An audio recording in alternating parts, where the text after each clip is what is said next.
Gomoso is the first person to comment on this channel ever. This is a new stream. This one, he is the first one to comment, followed by Cruzimo. Kuzanai Nyazenga is number 3. Number 4, Victor Chibundu. Thank you guys, thank you guys, thank you guys, thank you guys. Wow, thank you, thank you. This is the first live stream on TV7 Live Extra ever. Mawani guys, Talent Shumba, big up to everybody who's watching us live. Yes. Thank you everybody for supporting TV7 Live. You are the ones who make this channel great. So what happened today? What was happening in Zimbabwe? Ku St. Mary's in Chitungwiza kune murume ane 30 years angari mupurisa anga chisenza pa St. Mary's police station azvipisira mumba, or rather akazvipisira mumba nekuti atoone zuro. Kuzvipisira mumba chicha chaitika, akaona WhatsApp yemukadzi wake, anga atrepa using WhatsApp web kuti aone kuti mukadzi wake aidana nevarume 3. Mufesi uyu anga aibva kunoperekedza mukadzi achiti ndikuenda kunoona hama dzangu pabhazi, pakombi, I mean bhazi ndere kumusha, pakombi, right? Ubasiya mukadzi wake, right? After chese akopa WhatsApp yemukadzi kuti aone, ikapinda message yopinda kwake ikapinda, mukadzi achipokwira kombi abva atanga kutaura nevanhu ari kunoona chaivo. Then the guy decided to end his life, ubva akiya door mumba, ubva azvipisira mumba. Now imagine determination yekufa kwemunhu yekuti somebody this is nyaya inorwadza. Determination yekufa kwemunhu yekuti munhu uyu ari kutoningirikina, ari kutobatidza moto, kuri kunetsa peturu, saka abatidza moto iwowo nechii? Determination yachona yekufa. Then the guy vafa, suicide, which is actually bad. So I've noticed that usually when guys need somebody to talk to, kana zvinhu zvakadhakwa achineswa nemukadzi kana musikana, o kana achifunga mafungiro ekuda kuzviuraya iwayo, hapana munhu anomboda kuteerera munhu achitaura nyaya, anoti hafisi wakapukisa iwewe ndosaka uchiurirwa nemukadzi. But sometimes somebody needs just somebody to talk to. So if you ever come across that in life, you need to be there for those people who need you, because nyaya ima one. Last week I also met a guy anga anwa mshonga vazorutsiswa ku hospital. Paaita hang out mafesi ake vese vaita aonda kurohwa iwe, akambozvona kupi munhu akakwana anoita anozviuraya here. But the guy needs support. The guy needs support. So I had to go out of my way and help the guy. We went to the pharmacy and we got just some of the medications that he needed, which was a very small money, $2, $3. But I did it just so that he could know kuti somebody was standing with him, somebody was understanding him.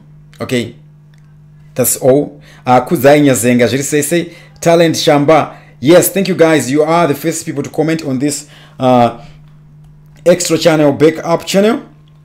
So we're gonna be doing more lives here. Then the big channel, the main channel, I'm gonna be putting edited versions, my shorter videos, because we have seen when we were complaining about my video, I got it 40 minutes at data. So yes, I'll be editing. I know it's gonna be laborious, but I'll be doing that. And it ED made a post on his Facebook achitaura. Let me just read it as it is, Cesarjeri. Okay, enough respect to everybody who's watching us. Make sure you have clicked the like button. I'll also check the first one to comment in the item, the first one to click the like button here. I don't know. Okay, ED posted on his Twitter, president of Zim. Let me just put it on the screen so you can see it. Okay,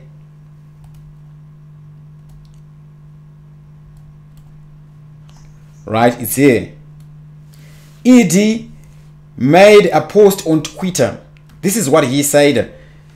As we restructure, reform and rebuild our economy, cutting expenditure plays an important role. I wish to remind all the public servants that we must lead by example and serve the people with modesty, humility. The sacrifices we make today are the foundations of a better tomorrow. That's ED. He wrote this following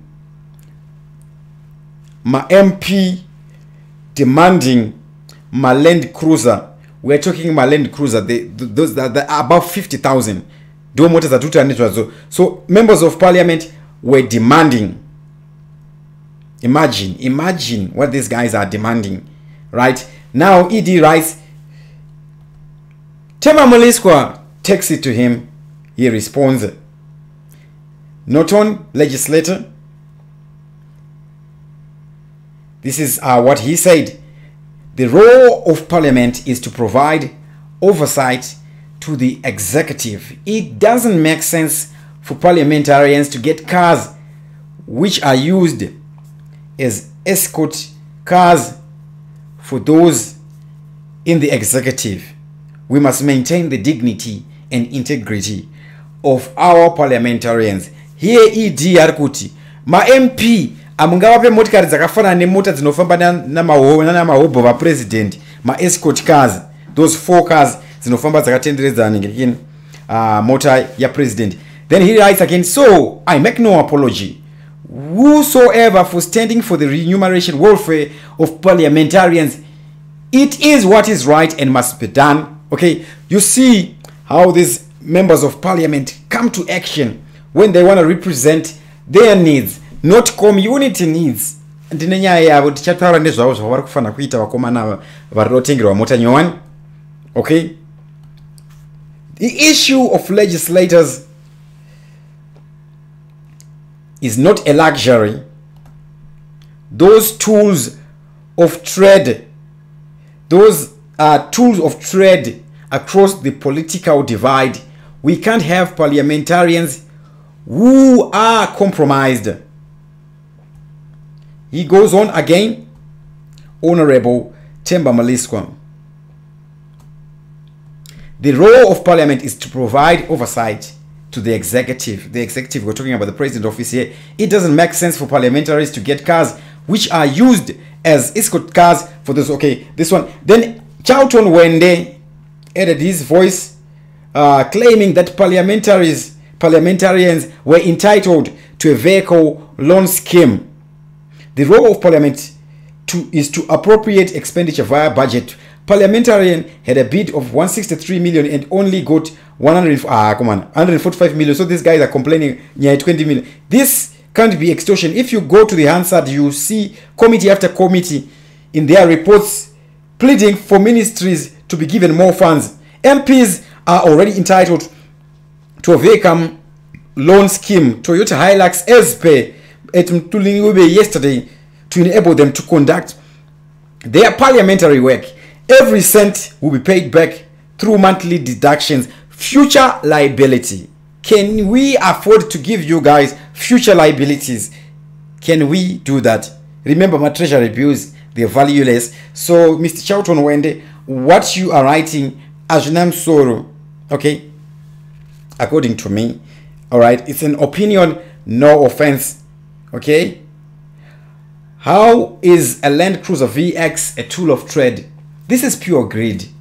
Desist from acting like you speak for or on behalf of all parliamentaries and speak only for yourself. Yes, we need basic tools of trade. A Land Cruiser VX is not one of them. Land Cruiser VX ndo ipa thumbnail. Alright, motor inodura. Inorova pasi petsoka. It hits under the foot. Okay?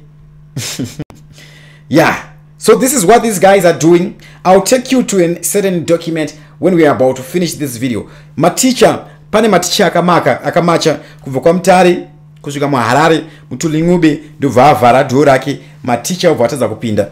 Okay, mota dziri kudiwa nevakomana ndeidzi. Maticha obva atadza kupinda. ED obva wadaidza zvake kuofisi kwake kuona Mutapa. Vaita meeting navo. Maticha abva kururawo. Ubva vabvawo vachifara. Ameno zvavakavimbisana.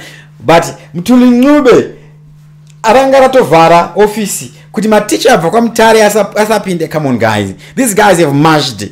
Mukuwapa mari, you're giving these guys $280, which is bond note, which is RTGS $280. Aikwane kubhadhara rent chete full house. Aikwane. We're talking about maticha anevana. Sad. You know, it's a sad story. At the same time, Massive servant edu aripama one life yakava womera. They are forced to do some things. How can you expect to end police corruption when you are giving them peanuts? How can you expect to end military commission, military, what do we call this?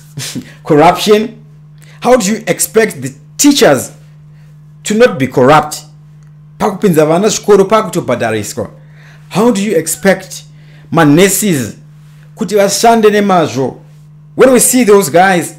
Now I'm understanding why my police are in the police station which not at the crime scene. It's because those guys, they are hungry. A hungry man is an angry man. That's why we're seeing anger everywhere in Zimbabwe. This leads us to this one. Prison officers loot donations meant for inmates.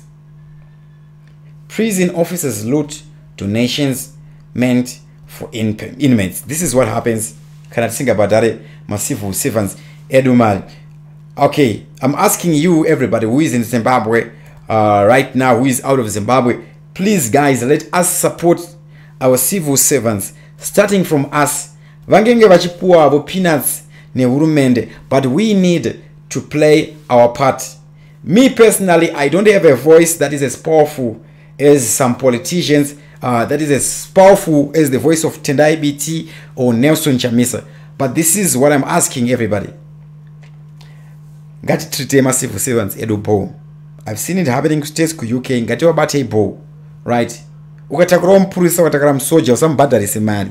Even teacher kana achingwaza ukuradza ndiri teacher kana ine ID. Do not do that. Massive servants, especially my teacher, if those guys want to buy something mu shop, musavasiya vachimira long queue cooking oil note inogona kupera starting. Mari yake cannot buy anything else because ishoma. Let's help these people. And it per fuel, massive stations, those guys should not be in queues. Massive servants, gativa say kumberi.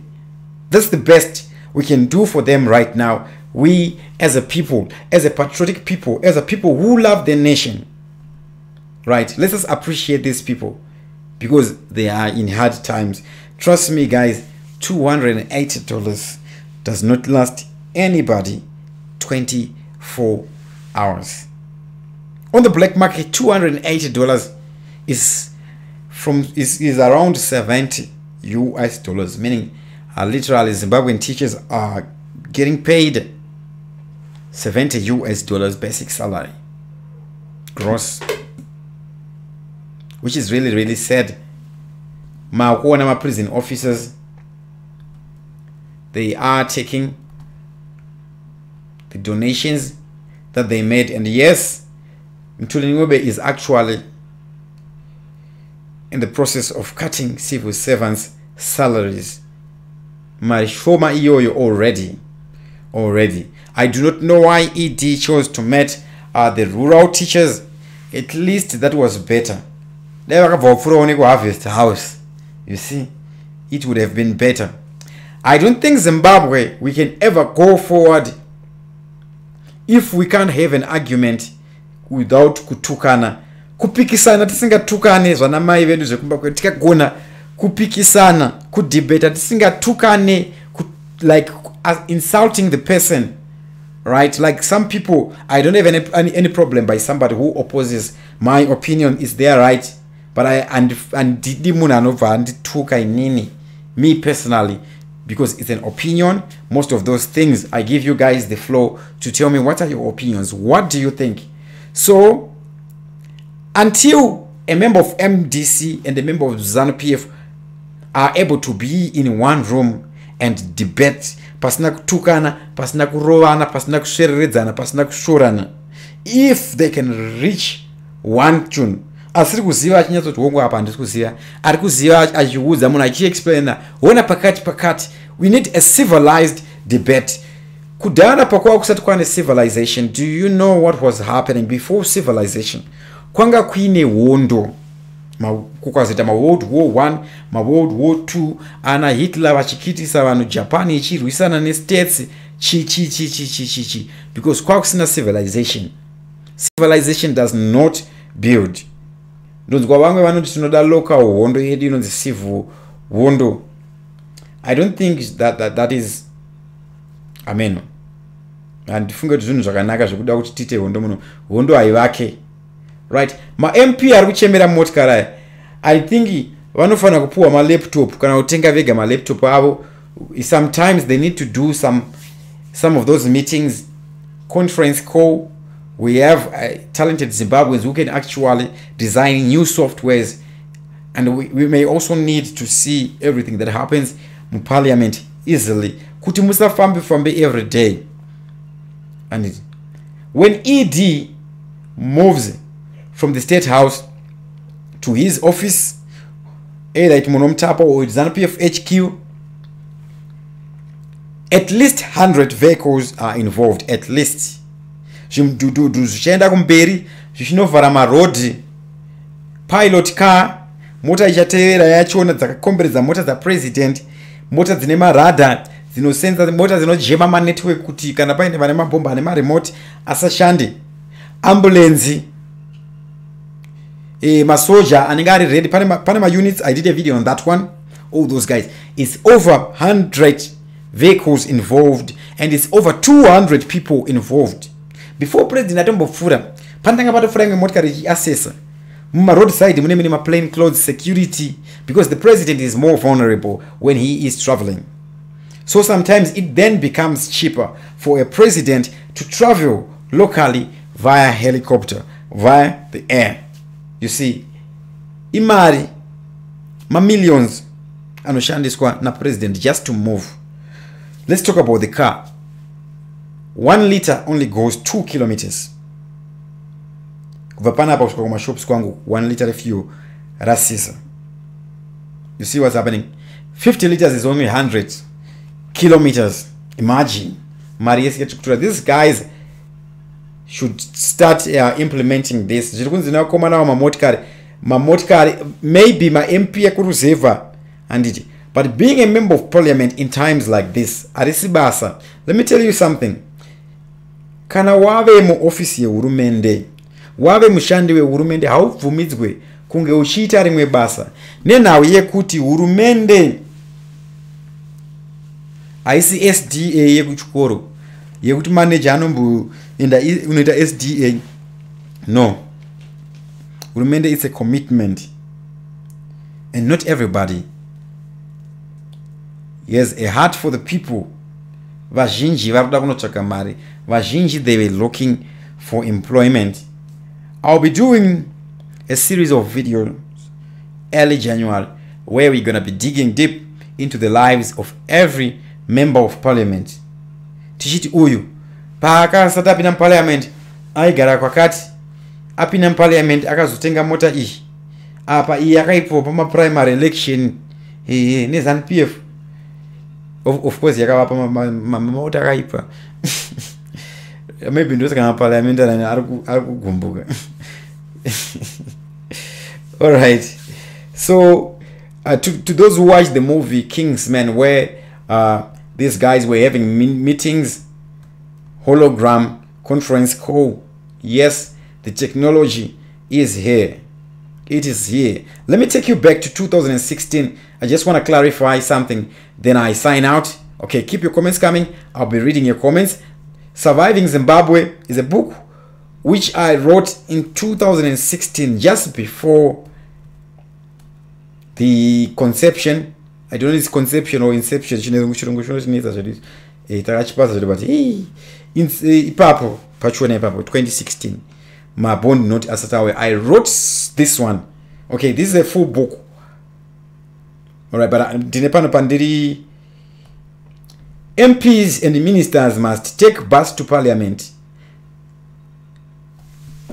We are talking of those that are coming from near areas. Those that come outside, I don't know what would happen. This is a suggestion. It's not a complete idea. Whether Shavapa Zup Korofamba Rishtura 111 Ameno. But me personally, I think those guys should just be having Skype conference calls wherever they are, because if they need to meet every day, we can't have a member of parliament traveling from Bulawayo every day. Transport allowance you see, every day. Loans should never be used to buy imports. Thank you very much. Yabva yabatana nenyaya yanga vachinzi ma MP ma allowance vanozo never use a loan to buy imports. Zvinokonzera trade deficit. A loan is money that doesn't exist. It's a future liability. So when we import with money that does not exist, we have a trade deficit. Somebody will suffer the impact. Somebody will have to sleep without chikafu. Civil servants will be affected. Right? Number 3 suggestion. Okay, this was a whole suggestion in 2016. Only loans payable within 1 year should be given. Loan rinokwanisa kubhadharika pagu 1 year ndo rinofanira kupuwa vanhu. Right? Or at least we need to take this ability to be able to create loans from RBZ, from banks. Securities only should be able to run that. Those that already have money, like an Knight Frank and an Old Mutual, those are these. Businessmen should not run for a public office. Anita corruption. My one. That's number 4. Number 5.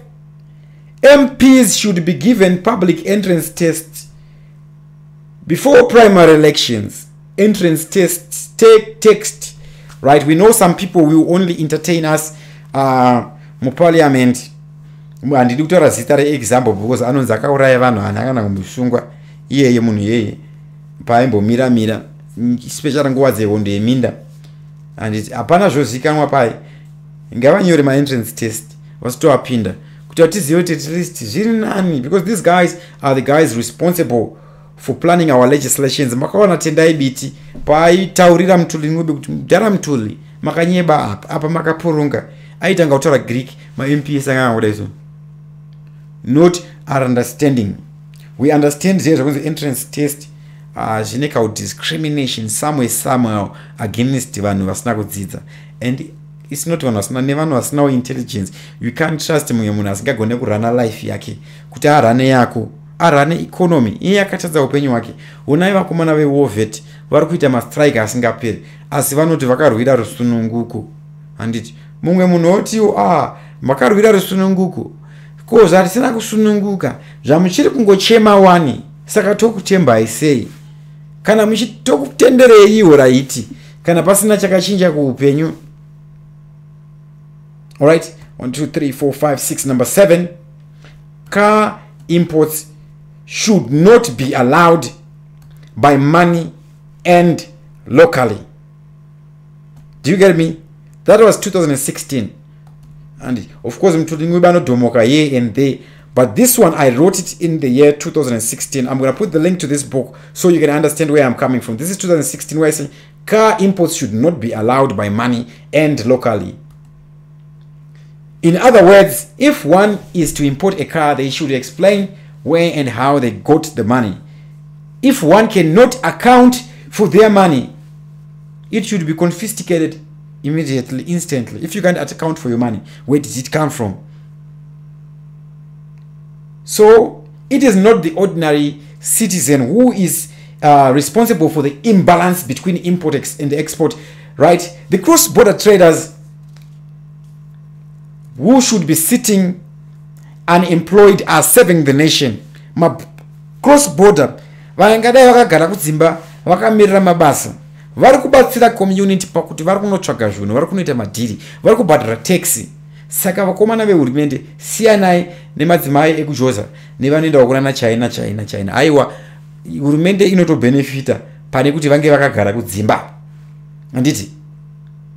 So the cross-border trader who should be sitting home unemployed is serving the nation by going to South Africa, working, raising their own capital, buying commodities, paying duty to Zimbabwe, selling goods, thereby giving Zimbabweans access to cheaper goods. Akomana isu hatidi kutenga ningi zvinhu zvinodhura zvemakambani emunomu nenayo yekuti ari kuranwa nevakomana vekuchina nevekuindia. Vanhu vaivo vakomana vane hutsinye stereki. Ndofunga mamboona video yandaisa kune imwe channel ye vanga vachiti isusu vakomana vekuAfrica tiri tsoko tikaona paUganda kuti vakauya kuzoudzwa naminister tokaona muchera jecha izvi hazvisi pamutemo vakamurova ndokuudza vashandi vavo kuti rovai minister asi havana kusungwa vamwe vakomana vekuchina chaivo vekuchina vakaurova mumwe mukomana wekuzambia kuchina ikoko paainge adanana nemunhu wekuchina asi ndakatozoshamisika newspaper rekuzambia rinova iro herald maybe ndo rinorugadzirawo propaganda dzavo dzekuzambia ikoko asi handisi kuti herald rinogadzira propaganda at the same time handisi kuti harisi asi herald zvaro rine corruption nenhau yekuti vakomana vaida kumbondisungisa ivava ndokundiburitsa pafront page ravo reeshmetro nenhau dzekunyeba handiti saka these are ones newspaper rekuzambia rabva rabuda richiti aiwa ifake story hapana akaurayiwa akomana takaona vhidhiyo isusu munhu achirohwa achifa right ene zvimatora power company ene zvimamo mugovernment kana muchida kuti kuchina kuna basa ipindai kuzambia munoona vana vachitengesa kana chibagi kana madura vakomana vekuchina nenhau yekuti vatobva kumusha hakuna land nyaya iyoyo iri pavhidhiyo iri pane imwe channel you can actually find it. Then one house per person policy, it has its own way of operating. One house per person policy, the system should be used in certain residential areas where low class and middle class live. It's senseless for council to sell multiple stands to one person whilst some people are still in the waiting list. Anyway, stands should not even be for sale. People may only pay a service charge in installments or over a period of time, because this is our country. This is a Zimbabwean. What makes you a Zimbabwean when you don't have a piece of land? What gives you entitlement to this nation? What? Multinational corporations should maintain prices that they use in other countries, e.g. Pick and Pay, Delta Corporation, vakomana ve KFC. Now in ndofunga vanonzwa vanzwa anditi. Let me just check your comments before I sign out. Yes, this was our first live stream ever on TV7 Live backup channel. Cruzy, thank you very much. Wisdom Bobbies who says test do shasha. Rodney Michael Fish says Lenovo ndeerudzi iyo ye blue. You actually know what's happening there. You can actually contact me on my private. Kudzai Nyazenga, Talent Shampa. And once again, Gomotso, the first one to comment. Cruzy Mo, second one. Kudzai Nyazenga, third one. Victor, fourth one. Fifth is number 5, a comment about channel Talent Shumba. Number 6, Michael Rodney Fish. Number 7, Wisdom Bobby. We left with 3 more people so that we can know who were the first 10 people to comment on TV7 Live. Something is going to be happening to the first one to comment, the first one to like, the first one to subscribe. I have all those details. Okay guys, Dr. Clarence is the name, TV7 Live is the channel. As always, thank you for watching, and I am out.